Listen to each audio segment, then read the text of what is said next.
दोस्तों, देव auto and electronics में आपका बहुत बहुत स्वागत है। ये है फोर्ड की Eco Sport 1.5 litre engine, petrol engine. इसमें जो प्रॉब्लम है वो है स्टीयरिंग वाइब्रेशन। ब्रेक मारने पे स्टीयरिंग बहुत ही वाइब्रेशन करता है। कस्टमर का कंसर्न है कि उसने इसके टायर्स भी चेंज कर दिए, चारों टायर चेंज कर दिए। चारों टायर शेपलेस हो गए थे, तो उसने चारों टायर चेंज कर दिए, फिर भी उसका वाइब्रेशन नहीं गया। ब्रेक मारने पे गाड़ी बहुत बुरी तरह वाइब्रेशन करती है और स्टीयरिंग तो उससे भी बहुत बुरी तरह वाइब्रेट करता है। और ऐसे कंडीशन में कस्टमर को गाड़ी चलाने में बहुत ही दिक्कत होती है, अनकंफर्टेबल फील होता है और गाड़ी चलाने में जो मज़ा रहती है वो नहीं आती है चलाने में। तो इस वीडियो में मैं आपको दिखाने वाला हूँ ये किस कारण होता है और इसको कैसे ठीक किया जा सकता है। ऐसे वीडियो देखने के लिए मेरे चैनल को सब्सक्राइब कर दीजिएगा और बेल नोटिफिकेशन भी दबा दीजिएगा। जब जब मैं नया वीडियो डालूँगा आपको नोटिफिकेशन आ जाएगा।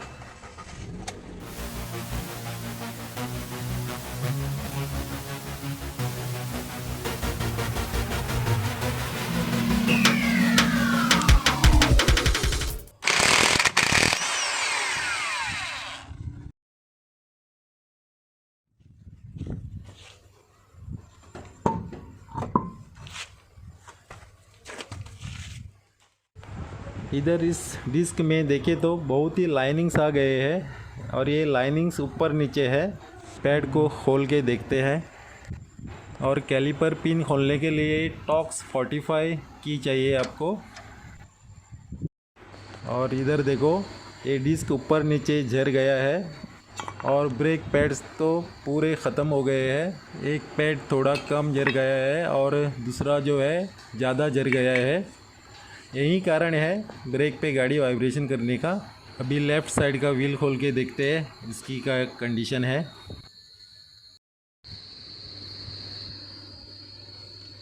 और लेफ़्ट साइड का भी सेम कंडीशन है, एक ज़्यादा जर गया है, एक कम जर गया है। तो इसको रीसर्फेस करके लाते हैं डिस्क को लेथ से। और यहाँ दोनों डिस्क रीसर्फेस करके आ गए, बिल्कुल नया जैसे हो गए। इधर डिस्क फिटिंग जो एरिया है उसको अच्छी तरह क्लीन कर देते हैं। इधर जो भी रस्ट है उसको पूरा निकालना होगा। ये रस्ट भी एक कारण हो सकता है ब्रेक पे स्टीयरिंग वाइब्रेट होने का। इस रस्ट को अच्छी तरह क्लीन करना होगा, तभी ये आपका प्रॉब्लम सॉल्व हो जाएगा।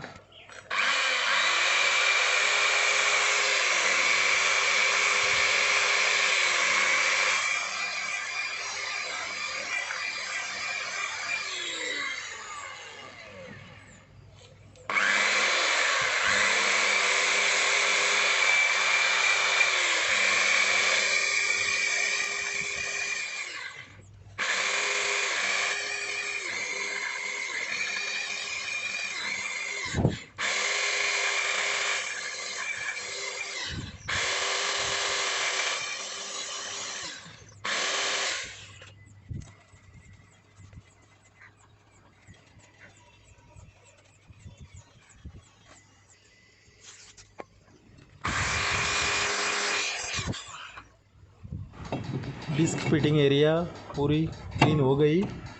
अभी डिस्क को लगा देते हैं और इस डिस्क को दोनों साइड में अच्छी तरह क्लीन करके लेना होगा। इसमें हमारे ग्रीस के और ऑयल के हाथ लगे होते हैं। ग्रीस और ऑयल जो भी लगे हैं उसको पेट्रोल से साफ़ करके लेना होगा।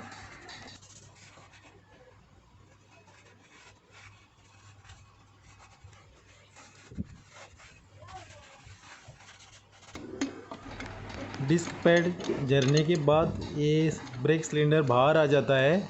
इसको फिर से दबा के अंदर डालना होता है और मैं इस वाइस से इसको फिर से अंदर डाल दूंगा ताकि नए ब्रेक पैड अच्छी तरह से बीट सके।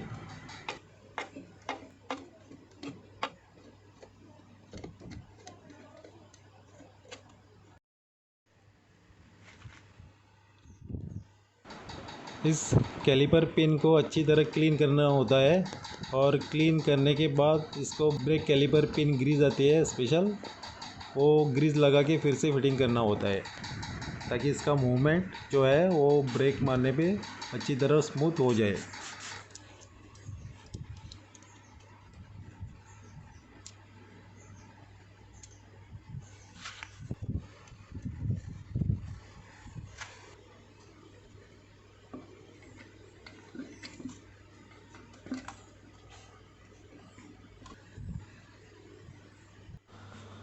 ये है स्पेशल ग्रीस। ये ग्रीस सिलिकॉन होती है, स्पेशली वाटरप्रूफ होती है, पानी लगने से ये ग्रीस ख़राब नहीं होती है।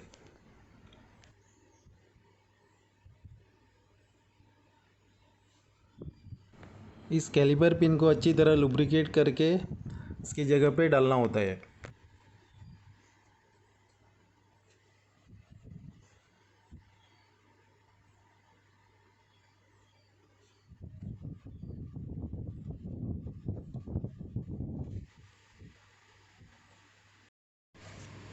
ये है ब्रेक कैलिपर ब्रेकेट। इसको अच्छी तरह साफ़ करके लेना होता है वायर ब्रश से। इसमें ब्रेक पैड झरने का सब कचरा होता है, उसको साफ़ करना होता है, तभी आपके ब्रेक पैड जाके इसमें बराबर बीटेंगे।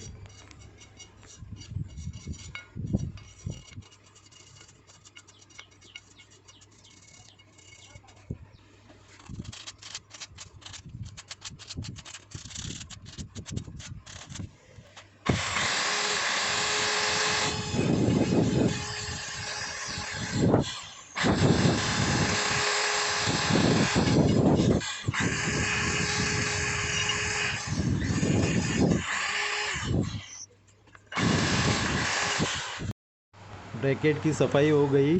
अभी लगा देते हैं इसमें ब्रेक पैड को।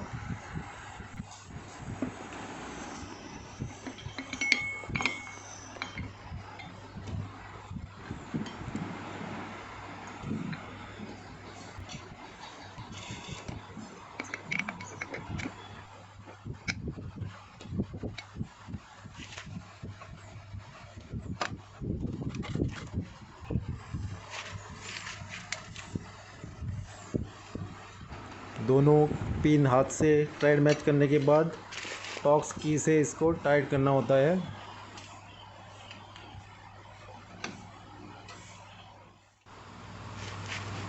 ये T45 की है, इससे टाइट करना होता है। जितना चाहिए उतना टाइट करना होता है, ज़्यादा टाइट करेगा तो थ्रेड स्लिप होने का और पिन भी ख़राब होने का चांसेस होते हैं।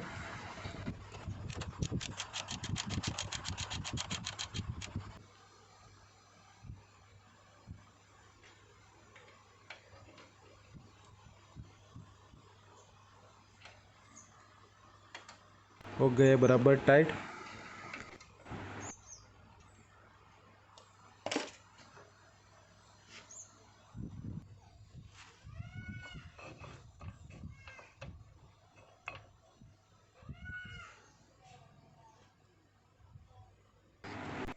फाइनली ये सपोर्टिंग क्लैंप है, इसको बिठाना होता है।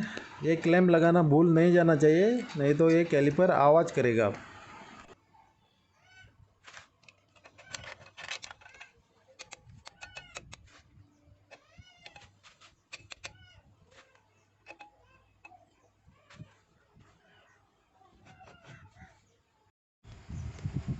ये कैलिपर पिन्स के कैप है, इनको लगाना होता है, जो डस्ट से और पानी से बचाता है कैलिपर पिन को। और ये लेफ़्ट साइड का डिस्क है, लेफ़्ट साइड का भी बिठा दिया। सेम प्रोसीजर है, राइट साइड का मैंने दिखाया, ऐसा ही प्रोसीजर इस साइड पे भी होगा। और यहाँ गाड़ी का पूरा काम हो गया। इसके साथ साथ गाड़ी का सर्विसिंग भी हो गया। Engine oil, gear oil, oil filter, ये सब चेंज हो गया। और गाड़ी की ट्रायल भी ले ली मैंने, तो गाड़ी एकदम स्मूथ हो गई। अभी कोई वाइब्रेशन नहीं है, कुछ नहीं है, गाड़ी एकदम स्मूथ चल रही है।